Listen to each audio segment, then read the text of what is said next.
احمدہ ونصلی علی رسولہ الکریم اما بعد فاعوذ باللہ من الشیطان الرجیم بسم اللہ الرحمن الرحیم وقضى ربک الا تعبدوا الا ایاہ وبالوالدین احسانا صدق اللہ العلی العظیم۔ آج انشاءاللہ العزیز ہم لوگ 15ویں پارے کی تفسیر کا مختصر خلاصہ سنیں گے، جس میں اللہ جل جلالہ وعم نوالہ نے سب سے پہلے تو مشہور بات ہے، ہم سب جانتے ہیں، 15ویں پارے کے شروع میں واقعہ معراج کو بیان فرمایا۔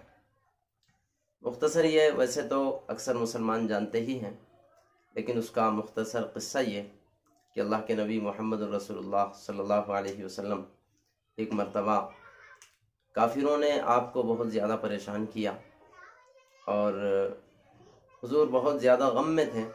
اللہ تبارک و تعالیٰ نے حضور کی دل جوئی کے لیے حضور پاک صلی اللہ علیہ وسلم کا مقام اور مرتبہ دنیا پر عیاں کرنے کے لیے بطور خاص ان لوگوں کے سامنے کہ جن لوگوں نے قریب ہی کے زمانے میں حضور کو پتھر مارے تھے، تالیاں پیٹھی اور گالیاں دی تھی، ان کے سامنے بھی حضور کی حیثیت اور حقیقت کو واضح کرنے کے لیے اور اللہ کے نبی صلی اللہ علیہ وسلم کو یہ احساس دلانے کے لیے کہ اے نبی، یہ مشرکین، یہ کفار اگرچہ آپ کی حیثیت نہ جانتے ہیں، لیکن یہ بات یاد رکھیں کہ اللہ جل جلالہ وعم نوالہ کے پاس آپ کی حیثیت اتنی بڑی ہے کہ آپ کے دل کی تسلی کے لیے اللہ تبارک و تعالیٰ نے 7 آسمانوں کے دروازے کھلوائے اور آپ سے ڈائریکٹلی ملاقات کے لیے اپنے پاس آپ کو بلا لیا۔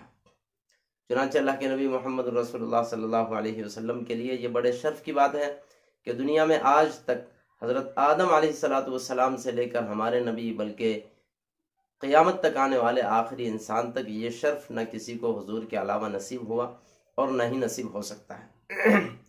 بلکہ حد تو یہ کہ نورانی مخلوق فرشتے بھی، اور فرشتوں میں سے بھی سب سے عظیم الشان فرشتہ حضرت جبرائیل علیہ السلام کو بھی اللہ تبارک و تعالیٰ نے اس مقام تک نہیں پہنچایا جس مقام تک باری تعالیٰ نے ہمارے نبی کو پہنچایا۔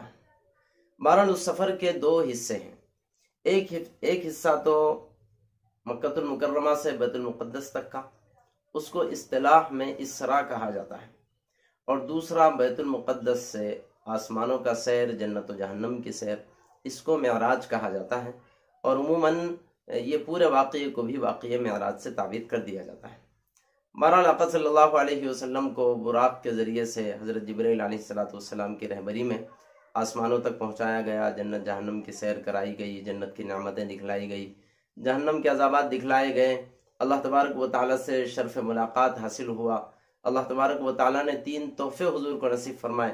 نمبر 1 تو سورہ بقرہ کا آخری رکوع، اور نمبر 2 اس بات کی ضمانت کہ اے نبی، آپ کی امت میں جو شرک کرے گا اس کی بخشش تو نہیں ہوگی، لیکن شرک کے علاوہ جتنے گناہ ہوں گے اللہ تبارک و تعالیٰ ان کی سزا دینے کے بعد ہی صحیح سب کی بخشش فرما دیں گے اور سب کو معاف فرما دیں گے۔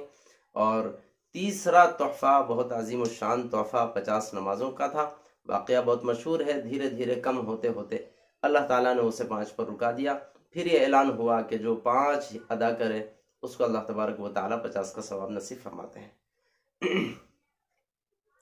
اس کے بعد آگے اللہ تبارک و تعالیٰ جل شانہ نے بنی اسرائیلیوں کا تذکرہ فرمایا، اور بنی اسرائیلیوں نے اللہ تبارک و تعالیٰ کی سرکشی کی تو اللہ تعالیٰ نے ان کی نصیحت کے لیے کیسے مختلف عذابات سے ان کو دوچار کیا، اس کی کچھ تفصیل بیان فرمائی۔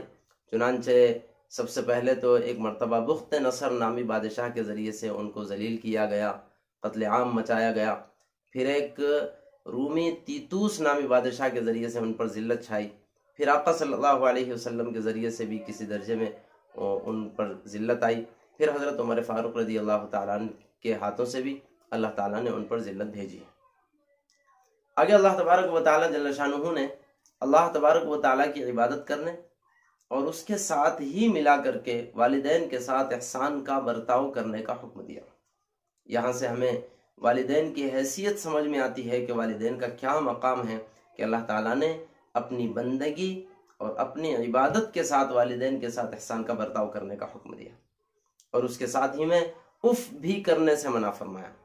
بڑی مشہور آیت ہے، فَلَا تَقُلْ لَهُمَا اُفٍّ وَلَا تَنْهَرْهُمَا، خبردار انہیں اف بھی مت کہنا اور انہیں ہرگز مت جھڑکنا، جھڑک کے بھی بات نہ کرنا، ان کے ساتھ ہمیشہ نرم روی اختیار کرنا، ان کے لیے بازوؤں کو بچھائے رکھنا اور ان کے لیے دعا کرنا کہ اے اللہ جس طرح سے ان لوگوں نے بچپن میں اپنے آپ کو میرا سہارا بنا لیا تھا، تو بھی پریشانی کے وقت میں ان کا سہارا بن جا۔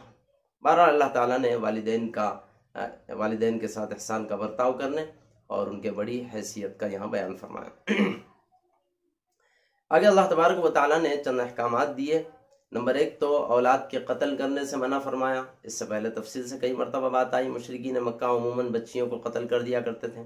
زنا سے منع فرمایا، ناحق کسی کو قتل کرنے سے منع فرمایا، یتیم کا مال حرام طریقے سے ناجائز طریقے سے ہڑپ لینے کھا لینے سے منع فرمایا، وعدہ پورا کرنے کا حکم دیا، ناپ تول میں کمی کرنے سے منع فرمایا، جس چیز کا ہمیں علم نہ ہو اس سلسلے میں بحث و مباحثہ کرنے سے منع فرمایا۔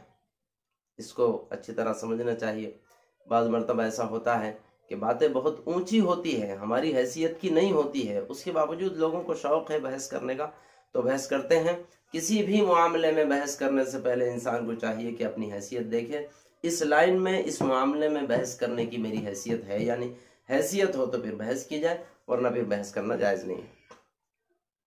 آخر میں اللہ تبارک و تعالیٰ نے زمین پر اکڑ کر اور اتراتے ہوئے تکبرانہ چال چلنے سے منع فرمایا۔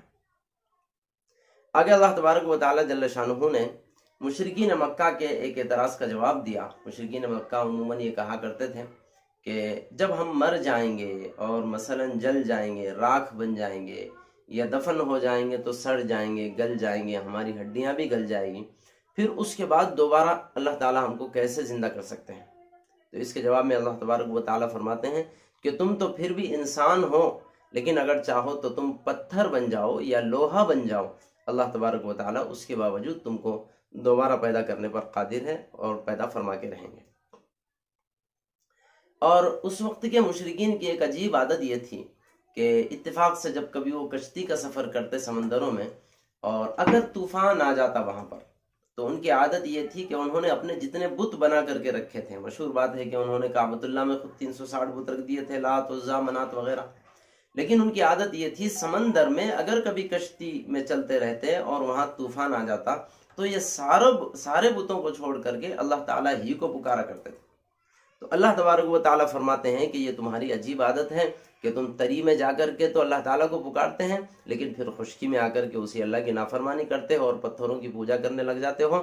جو اللہ قادر مطلق تم کو وہاں بچانے پر قادر ہے، وہی اللہ خشکی کا بھی مالک ہے، لہٰذا جیسے تم وہاں مانگتے ہو تمہیں یہاں بھی مانگنا چاہیے۔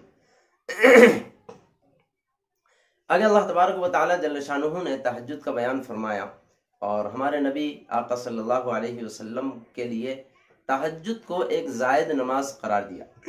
جیسے ہم سب جانتے ہیں، ہم لوگوں کے لیے تو اللہ تعالیٰ نے 5 نمازیں فرض کی ہے اسی معراج کے واقعے میں، لیکن اللہ کے نبی محمد رسول اللہ صلی اللہ علیہ وسلم پر 6 نمازیں ضروری تھیں، ان 5 نمازوں کے ساتھ ایک تہجد کی نماز۔ بہرحال اللہ کے نبی کے مقام کے حساب سے ایک نماز آپ کے لیے زیادہ تو تھی، لیکن یہاں پر باری تعالیٰ نے تہجد کی نماز کے ساتھ جو شق بیان فرمائی ہے وہ بہت زیادہ دلچسپ ہے۔ اللہ تبارک و تعالیٰ فرماتے ہیں فَتَہَجَّدْ بِهِ نَافِلَةً لَكَ عَسَىٰ أَن يَبْعَثَكَ رَبُّكَ مَقَامًا مَحْمُودًا۔ باری تعالیٰ فرماتے ہیں کہ اے نبی، آپ کے لیے ایک تہجد کی نماز ہم اضافہ کر کے دی ہے، اس کا آپ اہتمام کیجئے، اس کی بدولت اللہ تبارک و تعالیٰ ہو سکتا ہے کہ آپ کو مقام محمود نصیب فرماتے ہیں۔ اب ہمیں یہاں سمجھنا چاہیے کہ یہ مقام محمود کیا ہے، کہ اللہ تعالیٰ فرماتے ہیں کہ تہجد کا اہتمام فرمائیں، اس کی برکت سے اللہ تعالیٰ آپ کو وہ مقام نصیب فرما دیں گے۔ سمجھنا چاہیے کہ کل قیامت میں جب ہر نبی حضرت آدم علیہ السلام سے لے کر حضرت عیسیٰ تک ہر نبی نفسی نفسی کا نعرہ لگائیں گے، کسی کی ہمت نہیں ہوگی اللہ تبارک و تعالیٰ کے جلالت شان کی وجہ سے کہ اللہ تعالیٰ کے سامنے بات کر سکے یا کسی کی سفارش کر سکے۔ لوگ بڑے پریشان رہیں گے اور نیک لوگوں کے پاس، انبیاء کے پاس جا جا کر وہ گزارش کریں گے، اللہ تعالیٰ سے گزارش کیجئے، سفارش کیجئے کہ اللہ تعالیٰ حساب کتاب شروع فرما دے۔ جب کسی کی مجال اور ہمت نہیں ہوگی، آخر میں سب مشورہ دیں گے محمد الرسول اللہ صلی اللہ علیہ وسلم کے پاس جانے کا۔ لوگ حضرت کے پاس تشریف لائیں گے، حضرت نبی پاک صلی اللہ علیہ وسلم سفارش کریں گے۔ تو یہ جو سفارش کرنے کا حق ہے، جس میدان میں، جس مقام پر کسی نبی کی بھی سفارش کرنے کی ہمت نہیں ہوگی، کسی کو اجازت نہیں ہوگی، وہاں ہمارے نبی صلی اللہ علیہ وسلم کو سفارش کی اجازت ہوگی۔ آقا صلی اللہ علیہ وسلم سجدہ فرمائیں گے، اور حضور فرماتے ہیں کہ وہاں میں اللہ تعالیٰ کی سجدے میں جا کر تعریف فرماؤں گا، اور ان الفاظ سے تعریف فرماؤں گا کہ جو الفاظ اللہ تبارک و تعالیٰ اسی وقت میرے دل میں القا فرمائیں گے، آج مجھے خود بھی وہ الفاظ کا پتہ نہیں ہے۔ تو یہ جو مقام ہے کہ جہاں کسی کے بولنے کی ہمت نہیں، کسی کی سفارش کرنے کی ہمت نہیں، اور آقا کو سفارش کا موقع دیا جائے گا، اس کا نام ہے مقام محمود، اور یہ دنیا کا سب سے بڑا عہدہ ہے۔ اور ہمارے نبی آقا صلی اللہ علیہ وسلم کو اس کی تڑپ بھی تھی، چنانچہ ہمارے نبی صلی اللہ علیہ وسلم نے اذان کے بعد جو دعا ہمیں سکھلائی ہے، اس دعا میں ہم لوگ حضور پاک صلی اللہ علیہ وسلم کو مقام محمود دیے جانے کی دعا کرتے ہیں۔ وَبَعَثْهُ مَقَامًا مَحْمُودًا الَّذِي وَعَدتَّهُ، اے اللہ ہمارے نبی کو آپ وہ مقام محمود نصیب فرمائیے جس کا آپ نے ان سے وعدہ فرمایا ہے۔ بہرحال یہ ایک بڑا عجیب اور نرالا مقام ہے۔ اللہ تبارک و تعالیٰ فرماتے ہیں کہ اے نبی، وہ سب سے اونچا مقام اگر آپ کو چاہیے تو فَتَحَجَّدْ بِهِ نَافِلَةً لَكَ عَسَىٰ أَن يَبْعَثَكَ رَبُّكَ مَقَامًا مَحْمُودًا، آپ اللہ تبارک و تعالیٰ کے لیے تہجد کی نماز پڑھیے، اس کی بدولت، اس کی برکت سے اللہ تبارک و تعالیٰ امید ہے کہ وہ مقام محمود نصیب فرما دے۔ یہاں بطور نقطے کہ ہمیں یہ بات سمجھنی چاہیے، اللہ کے نبی محمد الرسول اللہ صلی اللہ علیہ وسلم کے مقام کے حساب سے ان کی سب سے بڑی زندگی کی تمنا اور سب سے بڑا مقام حاصل کرنا تھا، تو اللہ تبارک و تعالیٰ نے فرمایا کہ تہجد پڑھیے، اس کے واسطے سے، اس کی برکت سے ہم آپ کو بڑا مقام نصیب فرمائیں گے۔ اس سے اس بات کا اشارہ ہوتا ہے کہ آدمی زندگی میں اگر بڑے مقامات حاصل کرنا چاہے تو اس کا سہارا، اس کا ذریعہ ہے تہجد کی نماز۔ حضور کی ان کی حیثیت کے حساب سے مقام محمود بہت بڑا مقام ہے، وہ اللہ تبارک و تعالیٰ تہجد کے واسطے سے دیں گے۔ ہماری اپنی زندگی میں ہماری اپنی حیثیت کے حساب سے جو بڑا مقام ہم حاصل کرنا چاہیں، تہجد کا اہتمام کریں، اس کے ذریعے سے اللہ تبارک و تعالیٰ ہمیں بھی وہ مقام بلند جو ہماری حیثیت کا ہوگا نصیب فرمائیں گے۔ اللہ مجھے بھی آپ کو بھی توفیق نصیب فرمائے۔ آگے اللہ تبارک و تعالیٰ جل شانہ نے یہودیوں کی صلاح پر مشرکین نے حضور پاک صلی اللہ علیہ وسلم سے ایک مرتبہ 3 سوالات کیے۔ یہودیوں نے مشرکین مکہ سے کہا، محمد نبوت کا دعویٰ کرتے ہیں، جاؤ ان سے یہ 3 سوالات کرو، اگر وہ 2 سوالات کے جوابات دے دیں اور 1 سوال کا جواب نہ دے تو یہ اس بات کی علامت ہے کہ وہ سچے پکے نبی ہیں۔ یہودیوں کی صلاح پر مشرکین مکہ نے حضور سے 3 سوالات کیے۔ نمبر 1 یہ، اے محمد بتائیے ذوالقرنین کا قصہ کیا ہے؟ آگے اسی بارے میں وہ قصہ آ رہا ہے، ذوالقرنین کا قصہ غالباً آئندہ پارے میں۔ اور دوسرے نمبر پر بتائیے اصحاب کہف کا قصہ کیا ہے؟ نمبر 1 ذوالقرنین کا، نمبر 2 اصحاب کہف کا، اور نمبر 3 پر اس سوال کا جواب دیجئے کہ روح کی حقیقت کیا ہے؟ اور کہا تھا پہلے 2 سوالات کے جوابات دے دیں اور تیسرے سوال کا جواب نہ دیں تو سمجھنا چاہیے کہ اللہ کے واقعی نبی ہیں، اور تیسرے سوال کا بھی جواب دینے کی کوشش کر لیں، اس کا مطلب یہ ہے کہ وہ اللہ کے نبی نہیں۔ چنانچہ اللہ کے نبی محمد الرسول اللہ صلی اللہ علیہ وسلم نے پہلے 2 سوالات کے جوابات دے دیے، اور تیسرے سوال کے بارے میں اللہ تبارک و تعالیٰ نے حضور کو جو ہدایت دی اس کا تذکرہ یہاں پہلے موجود ہے۔ چنانچہ اللہ تبارک و تعالیٰ نے حضور سے یہ فرمایا، اے نبی آپ ان سے کہہ دیجئے کہ روح اللہ تبارک و تعالیٰ کا امر ہے، اللہ تعالیٰ کا حکم ہے، اس کے علاوہ تم روح کی حقیقت کو نہیں جان سکتے، اور روح کی حقیقت ہمارے لیے سمجھنا اور سمجھانا ضروری بھی نہیں ہے۔ خلاصہ یہ کہ روح کے بارے میں کوئی تفصیل ہمارے پاس نہیں ہے۔ آگے اللہ تبارک و تعالیٰ نے حضرت موسیٰ علیہ نبینا علیہ السلام کے بارے میں فرمایا کہ اللہ تعالیٰ نے بطور خاص حضرت موسیٰ کو 9 نشانیاں نصیب فرمائی تھی۔ اب یہ نشانیاں کیا تھی، علماء کا اس میں اختلاف ہوا۔ بعض علماء نے فرمایا کہ 9 قسم کے احکامات ایک کے بعد دیگر اللہ تعالیٰ نے ان کو دیے تھے، وہ مراد ہیں یہاں 9 نشانیوں سے۔ اور بعض علماء کی رائے یہ ہے کہ اللہ تعالیٰ نے حضرت موسیٰ کو جو معجزات دیے تھے یا ان کے ساتھ ملا کر کے ان کی قوم پر یعنی فرعون کی قوم پر جو عذابات آئے تھے، ان عذابات کو اللہ تعالیٰ نے نشانیاں قرار دیا۔ بہرحال دونوں میں سے کچھ بھی ہو سکتا ہے۔ اگر معجزات اور عذابات کو نشانی قرار دیا جائے تو ان کی تفصیل ہے۔ نمبر 1 تو عصا اللہ تعالیٰ نے دیا تھا، ہم سب جانتے ہیں، مشہور بات ہے، ایک لاٹھی ہوا کرتی تھی حضرت موسیٰ کے پاس، اسے زمین پر ڈالتے تو وہ سانپ بن جاتی۔ نمبر 2 ید بیضا، اللہ تعالیٰ نے حضرت موسیٰ علیہ السلام کے ہاتھ میں یہ کرامت اور معجزہ دیا تھا کہ وہ بغل میں ڈال کر نکالتے تو وہ سورج کی روشنی سے زیادہ چمکدار ہو جاتا، بلکہ اس کے سامنے سورج کی روشنی بھی مان پڑ جاتی۔ اس کے بعد اللہ تعالیٰ نے سمندر کے 2 حصے فرما دیے تھے۔ سمندر میں جب حضرت موسیٰ علیہ السلام نے لاٹھی ماری تو وہاں سے راستہ نکل گیا تھا، اور فرعون کی قوم پر اللہ تعالیٰ نے ٹڈی دل کا عذاب بھیج دیا تھا، تفصیل اس سے پہلے گزر چکی۔ طوفان کا عذاب آیا، جوؤں کا عذاب آیا، مینڈکوں کا عذاب آیا اور خون کا عذاب آیا۔ یا تو یہ ہو سکتی ہے 9 نشانیاں، یا اس کے علاوہ اللہ تبارک و تعالیٰ نے جو احکامات دیے اس میں نمبر 1 شرک سے منع فرمایا، چوری سے منع فرمایا، زنا سے منع فرمایا، ناحق کسی کو قتل کرنے سے منع فرمایا، کسی پر جھوٹا الزام لگانے سے منع فرمایا، جادو سے منع فرمایا، سود سے منع فرمایا، کسی پاک دامن عورت پر زنا کی تہمت لگانے سے منع فرمایا، اور اس کے آخر میں میدان جنگ سے پیٹ پھیر کر بھاگنے سے منع فرمایا۔ تو اللہ تعالیٰ نے جو حضرت موسیٰ کو نشانیاں دی تھیں ان نشانیوں سے یہ احکامات بھی مراد ہو سکتے ہیں۔ واللہ اعلم بالصواب۔ اگر اللہ تبارک و تعالیٰ جل شانہ نے، اصل میں ایک مرتبہ ہوا یوں کہ حضور پاک صلی اللہ علیہ وسلم کی زبان سے جملہ نکلا یا اللہ یا رحمان، یا تو حضور دعا میں کہہ رہے تھے یا یوں ہی۔ مشرکین نے سن لیا تو کہنے لگے کہ یہ دیکھو، یہ کہتے ہیں کہ ہم موحد ہیں اور صرف ایک ہی اللہ کو مانتے ہیں، ہم کو منع کرتے ہیں کہ ایک سے زیادہ خداؤں کو نہ مانا جائے، اور خود ہی یا اللہ بھی کہہ رہے ہیں یا رحمان بھی کہہ رہے ہیں، 2 خداؤں کا نام یہ خود لے رہے ہیں۔ تو ظاہراً تو یہ بے وقوفی ہے ان لوگوں کی، اس وجہ سے کہ اللہ بھی اسی ذات کو کہہ رہے ہیں، حضور رحمان بھی اسی ذات کو کہہ رہے ہیں۔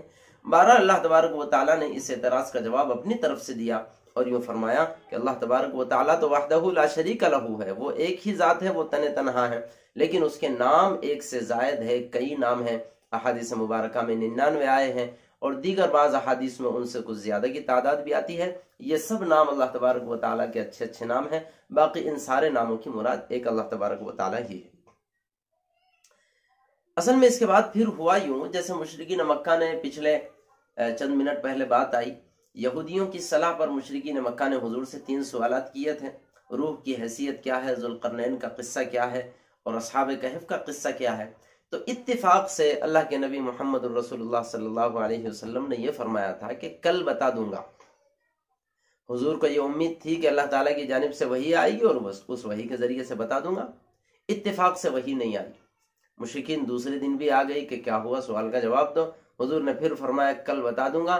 اس طرح سے تقریباً 15 دن گزر گئے، حضور پاک صلی اللہ علیہ وسلم پر وحی کا سلسلہ رک گیا۔ اس کے بعد پھر جب وحی آئی تو اللہ تبارک و تعالیٰ نے بطور خاص ان 2 سوالات کے جوابات بھی اس وحی میں دیے، اور اللہ کے نبی کو یہ ارشاد ہوا، تنبیہ کی گئی کہ اے نبی، کسی کام کے آئندہ کرنے کا ارادہ ہو تو یہ نہ کہو کہ کل کر دوں گا، بلکہ یہ کہو اللہ چاہے تو کل کر دوں گا، یعنی انشاءاللہ کل کر دوں گا۔ اللہ کے نبی صلی اللہ علیہ وسلم کو متنبہ کیا گیا، چنانچہ اس کے بعد حضور نے اس کو اپنی عادت بنا لیا۔ اللہ تعالیٰ فرماتے ہیں وَلَا تَقُولَنَّ لِشَيْءٍ إِنِّي فَاعِلٌ ذَلِكَ غَدًا إِلَّا أَن يَشَاءَ اللَّهُ۔ ہرگز یہ آپ مت کہیے کہ میں کل کر دوں گا، مگر یہ کہیے کہ اگر اللہ تبارک و تعالیٰ چاہے تو کر دوں گا۔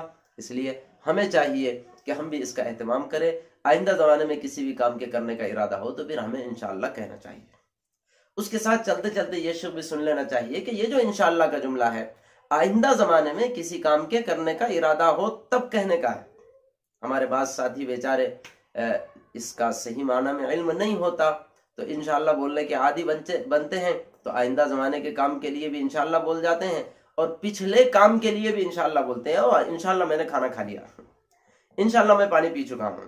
تو ذہن میں رکھنا چاہیے کہ یہ انشاءاللہ آئندہ زمانے میں کسی کام کے ارادے پر کہا جاتا ہے، پچھلے زمانے کے کام پر تو الحمدللہ البتہ کہہ سکتے ہیں، انشاءاللہ نہیں۔ آگے اللہ تبارک و تعالیٰ جل شانہ نے پھر اصحاب کہف کا قصہ بیان فرمایا، جو سوال میں آیا تھا کہ بتائیے اصحاب کہف کا قصہ کیا ہے۔ باری تعالیٰ نے بڑی تفصیل کے ساتھ ان کا قصہ بیان فرمایا۔ مختصر یہ کہ ایک علاقے میں ظالم اور کافر بادشاہ رہتا تھا، اسلام اور مسلمانوں سے اسے سخت چڑ تھی، اور وہاں پر کچھ نیک دل مسلمان نوجوان تھے، ان کی تعداد بعض روایات میں 7 کی آئی ہے۔ ان سب نے مل کر کے مشورہ کیا کہ اب ہم یہاں پر رہیں، بادشاہ کو پتہ چل جائے تو وہ ہمیں قتل کر دے گا۔ تو ان لوگوں نے کیا کیا اپنی جان بچانے کے لیے اس علاقے سے نکل گئے اور راستے میں چلتے ہوئے ایک غار میں لیٹ گئے اور وہیں پر سو گئے، اور اللہ تبارک و تعالیٰ نے ان کو سلا دیا، تو تقریباً 309 سال تک وہ ایک غار میں سوتے رہے۔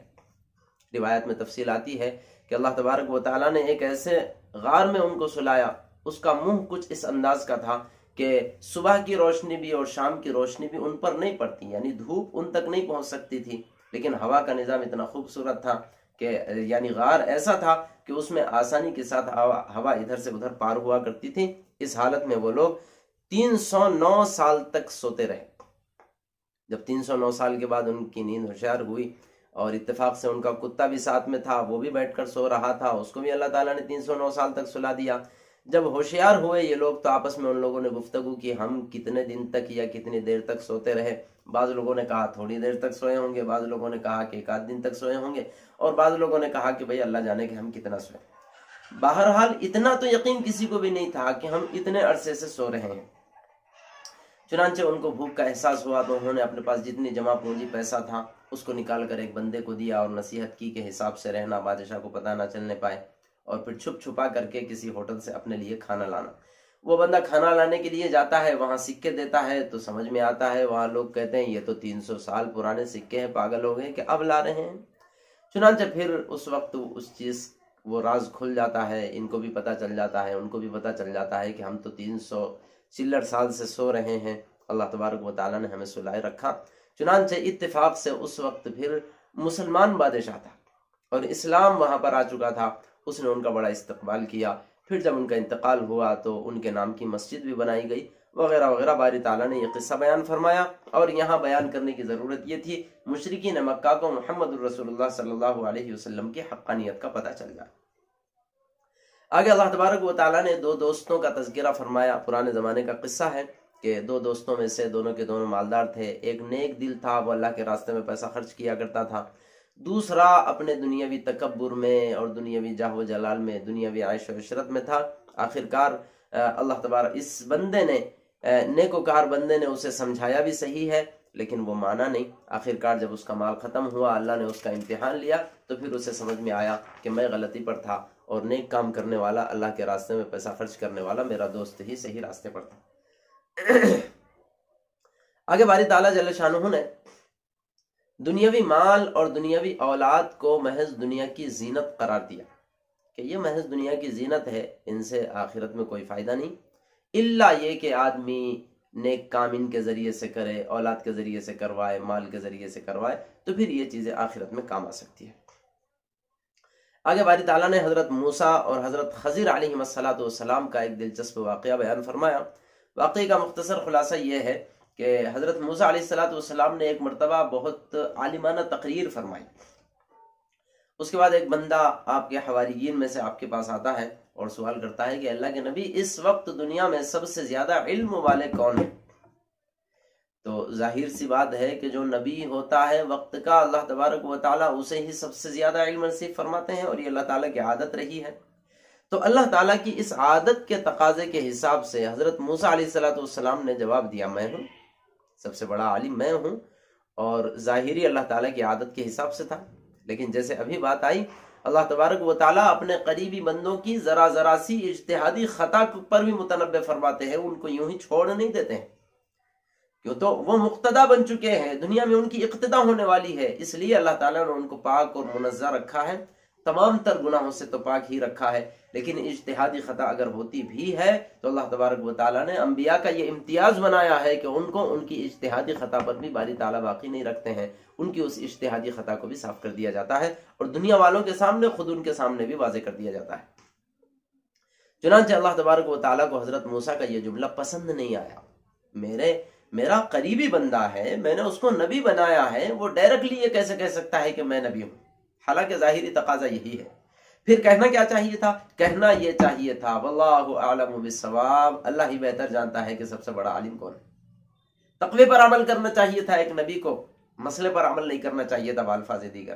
اللہ تعالیٰ نے حضرت موسیٰ کی گویا کہ پکڑ فرمائی، اور پھر حضرت موسیٰ سے کہا کہ موسیٰ، تم یہ کہتے ہو کہ سب سے بڑے عالم تم ہو، چنانچہ ایک بندہ دنیا میں ہمارا خضر کے نام سے ہے، اس سے ملاقات کرو تاکہ اس کو اللہ تعالیٰ نے جو علم دیا ہے اس علم کا کچھ حصہ تمہیں بھی مل جائے۔ حضرت موسیٰ علیہ السلام کو اشتیاق ہوا، حضرت موسیٰ حضرت خضر کی تلاش میں نکلے۔ اللہ تبارک و تعالیٰ نے فرمایا تھا کہ دیکھو تم ساتھ میں اپنی ایک مچھلی رکھ لینا، جہاں وہ مچھلی نکل کر کے تم سے جدا ہو جائے اسی مقام پر خضر سے تمہاری ملاقات ہونے والی ہے۔ چنانچہ حضرت موسیٰ علیہ السلام اپنے ایک نوجوان ساتھی حضرت یوشع کو لے کر ساتھ نکلتے ہیں، جو آئندہ چل کے نبی بنے۔ یہ ان کی غلامی میں یا یوں سمجھیے ان کی خدمت میں ساتھ جاتے ہیں، اور پانی کی ایک زنبیل ہے اور ساتھ میں توشہ رکھا ہوا ہے، اس میں بھنی اور تلی ہوئی مچھلی رکھی ہوئی ہے۔ یہ راستے سے چلتے جاتے ہیں، اتفاق سے ایک چٹان ملتا ہے، وہاں حضرت موسیٰ آرام کرتے ہیں۔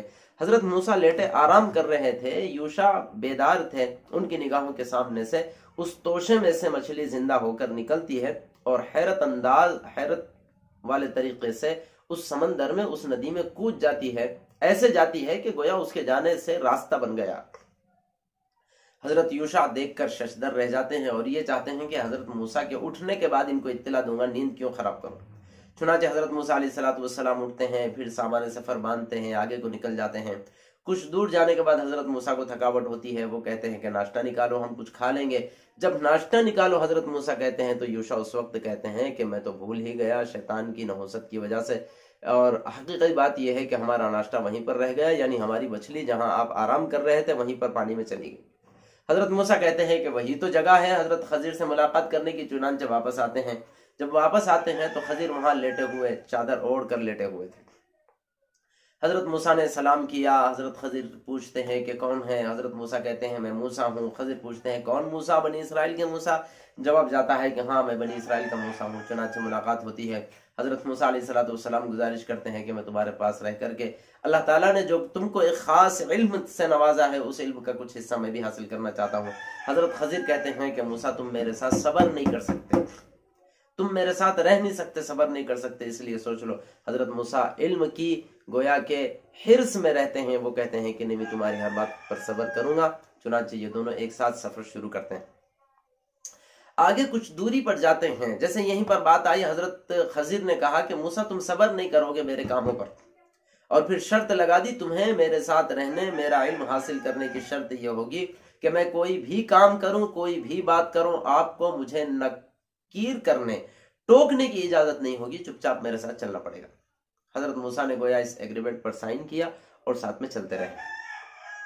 کچھ دور گئے تھے کہ حضرت خضر علیہ السلام اور موسیٰ اور یوشع ایک کشتی میں سوار تھے، کشتی میں جا رہے تھے، کشتی والوں کو پیسہ دینا چاہ رہے تھے، کشتی والوں نے پیسہ نہیں لیا۔ حضرت خضر کو پہچانتے تھے، نیک ہے، اللہ والے آدمی ہے، پیسہ نہیں لیا۔ لیکن حضرت خضر نے کیا کیا، جن کشتی والوں نے ہم پر مہربانی کی، پیسہ نہیں لیا اور بغیر پیسے کے ہم کو سوار کروا رہے ہیں، انہی کی کشتی میں چھید کر دیا، ایک تختہ نکال دیا۔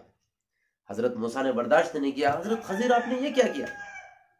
حضرت خضر نے پھر ان کو یاد دلایا، موسیٰ میں نے تم سے کہا تھا، پہلے ہی میں نے ایگریمنٹ سائن کروایا تھا کہ دیکھو تم میرے ساتھ صبر نہیں کر سکو گے، اگر میرے ساتھ تمہیں رہنا ہے تو پھر صبر کرنا پڑے گا، میں جو کچھ بھی کروں، جو کچھ بھی کروں۔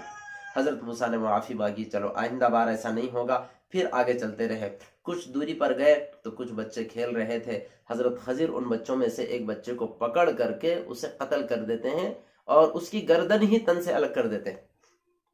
حضرت موسیٰ نے پھر برداشت نہیں کیا، کہہ پڑے خضر تم نے یہ کیا کیا؟ حضرت خضر نے کہا کہ اب یہ آخری بار مہلت ہو گئی، اس کے بعد اگر تم نے ٹوکا تو پھر تمہاری میری وہیں سے علیحدگی ہوگی۔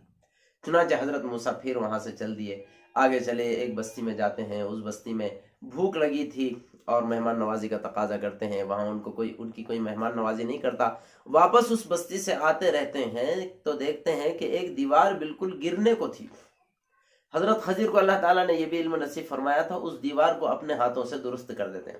حضرت موسیٰ کہتے ہیں کہ خضر تمہارے دماغ میں اتنی بات سمجھ میں نہیں آئی کہ ان گاؤں والوں نے ہمیں کھانا نہیں دیا، ہماری مہمان نوازی نہیں کی، جب تمہارے پاس اتنا اچھا فن تھا تو ان لوگوں سے یہ کہہ دیتے کہ میں اپنے فن سے تمہاری دیوار کو درست کر سکتا ہوں، اس کے بدل میں بطور مزدوری کے صحیح ان سے ہم کھانا لے لیتے، ہمارا کام بھی بن جاتا، ان کا کام بھی بن جاتا۔ حضرت خضر نے کہا کہ موسیٰ اب حد پار کر دی آپ نے، اب تم اور میں ایک ساتھ نہیں رہ سکتے۔ چنانچہ وہیں پر ان دونوں کی علیحدگی ہو گئی۔ اس کے بعد حضرت خضر علیہ السلام نے حضرت موسیٰ علیہ السلام سے عرض کیا کہ اے موسیٰ، جن باتوں پر آپ نے خاموشی ظاہر نہیں کی جن باتوں پر آپ برداشت نہیں کر سکیں ان کی حقیقت میں آپ پر کھولتا ہوں۔ چنانچہ بات یہ ہے کہ جس کشتی پر میں نے چھید کیا ہے اس کا ایک تختہ نکالا ہے۔ بات اصل میں یہ ہے کہ اس کشتی والے لوگ غریب ہیں اور ہمارے چاہنے والے بھی ہیں، اور جس طرف کو وہ کشتی جا رہی تھی اس طرف ایک ظالم بادشاہ بیٹھا ہے۔ یہ کشتی والے نہیں جانتے، میں جانتا ہوں۔ اس ظالم بادشاہ کی عادت یہ ہے کہ جو بھی اچھی کشتی اس کے علاقے میں آتی ہے وہ اس پر قبضہ کر لیتا ہے، البتہ عیب والی کشتی ہوتی ہے تو ان پر قبضہ نہیں کرتا۔ میں نے چاہا کہ ان کی کشتی پر عیب لگا دیا جائے تاکہ ان کی کشتی بادشاہ کے قبضے میں جانے سے بچ جائے۔ یہ میں نے ان کے ساتھ بھلائی کی ہے اور آپ نے یہ سمجھا کہ برائی کی ہے۔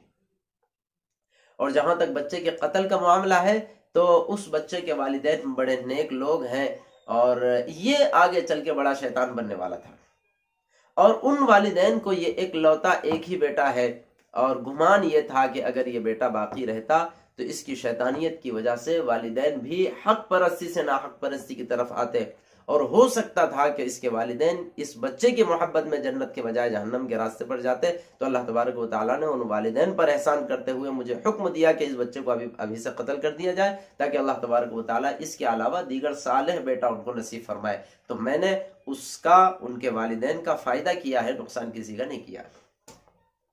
اور جہاں تک دیوار کے سیدھی کرنے کا معاملہ ہے تو حضرت خضر فرماتے ہیں کہ یہ چھوٹے معصوم اور نابالغ بچوں کی دیوار ہے۔ ان کے والد بہت نیک تھے، انہوں نے ان بچوں کے لیے خزانہ چھپا کر کے رکھا ہے، اور یہ دیوار اگر گر جاتی تو لوگ اسے لوٹ لیتے۔ اللہ تبارک و تعالیٰ کا حکم یہ تھا کہ اس کو میں درست کر دوں تاکہ جب یہ بچے بڑے ہو جائے تو یہ خزانہ انہی کے ہاتھ میں جائے۔ چنانچہ میں نے یہ بھی ان کی خیر خواہی کی ہے، کہیں پر بھی میں نے کوئی غلطی یا غلط کام نہیں کیا۔ یہ تو بہرحال واقعہ ہوا جو اللہ تبارک و تعالیٰ نے قرآن پاک میں نقل فرمایا۔ اس واقعے سے ہمیں چند باتیں بطور خاص سمجھنی چاہیے۔ نمبر ایک تو یہ، حضرت موسیٰ علیہ السلام کو اللہ تبارک و تعالیٰ نے حضرت خضر کے پاس علم حاصل کرنے کے لیے بھیجا، تو کیا نعوذ باللہ من ذالک وقت کے نبی حضرت موسیٰ حضرت خضر کے شاگرد بن گئے؟ یا نعوذ باللہ من ذالک حضرت موسیٰ حضرت خضر علیہ السلام سے کم درجے کے ہیں؟ ہرگز ایسا نہیں۔ اللہ تبارک و تعالیٰ نے حضرت خضر علیہ السلام کو جو علم دیا تھا وہ تکوینی علم ہے، تشریعی علم نہیں ہے، اور کمال تشریعی علم کا ہوتا ہے اللہ تبارک و تعالیٰ نے جو حضرت موسیٰ کو نصیب فرمایا تھا۔ بہرحال یہ جو ان کی صحبت میں حضرت موسیٰ کو رکھوایا ہے محض اس ایک جملے پر متنبع کرنے کے لیے کہ تم نبی ہوتے ہوئے ایسا کیسے کہہ سکتے ہو کہ میں سب سے بڑا عالم ہوں، اس کے علاوہ کچھ نہیں۔ پہلی بات تو یہ۔ دوسری بات یہاں یہ سمجھنی چاہیے کہ حضرت موسیٰ علیہ السلام طے کر لیتے ہیں، حضرت خضر کی شرطیں مان لیتے ہیں کہ ٹھیک ہے میں تمہارے کام کے مقابلے میں کچھ بھی نہیں کہوں گا، لیکن اس کے باوجود ظاہری اعتبار سے حضرت موسیٰ کو جو ظلم نظر آتا ہے اس پر بول پڑتے ہیں اور اپنے پرانے ایگریمنٹ کو توڑ دیتے ہیں۔ نعوذ باللہ من ذالک کہ حضرت موسیٰ علیہ السلام نے جو پرانا ایگریمنٹ حضرت خضر سے کیا تھا کہ میں تمہارے اقوال پر اور اعمال پر کسی قسم کی کوئی نکیر نہیں کروں گا، بھول گئے تھے؟ نہیں بھولے تھے، حضرت موسیٰ کو یاد تھا، لیکن حضرت موسیٰ کی جلالت شان، حضرت موسیٰ کا مقام نبوت اس بات کو برداشت نہیں کر سکتا تھا کہ اس کے سامنے کسی پر ظلم کیا جائے، کسی رحم دل اور مہربانی کرنے والے لوگوں کی، بلکہ مہربانی کی جائے یا نہ کی جائے، خامخواہ کسی کی کشتی کو توڑ دیا جائے، اور یہ ظلم ہے، اور ظلم پر نبی خاموش ہو جائے، ہو نہیں سکتا۔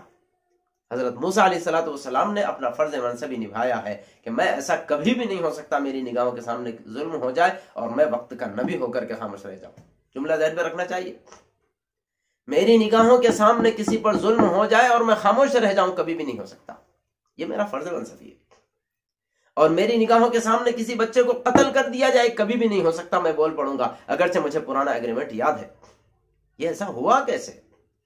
حضرت موسیٰ علیہ السلام اندر سے برداشت نہیں کر سکے، ان کی ایمانیات نے، ان کے نور نبوت نے ان کو مجبور کیا کہ پچھلے ایگریمنٹ کو جناب والا ایک طرف رکھیں اور ظلم کے خلاف آواز لگائیں کہ خضر یہ کیا تم نے کیا؟ چنانچہ حضرت موسیٰ علیہ السلام بول پڑے۔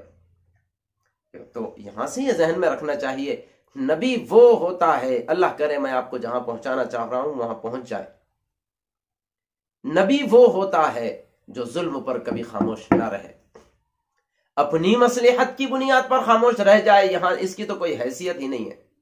وہاں تو نبی اللہ تبارک و تعالیٰ کے ایک بندے کے پاس بھیجنے کے بعد اس بندے کے ساتھ کیے ہوئے ایگریمنٹ کے خلاف کرتا ہے اور ظلم کے خلاف بول پڑتا ہے، یہ ہے شان نبوت۔ اللہ کرے مجھے بھی اور آپ کو بھی صحیح سمجھ نصیب فرمائے۔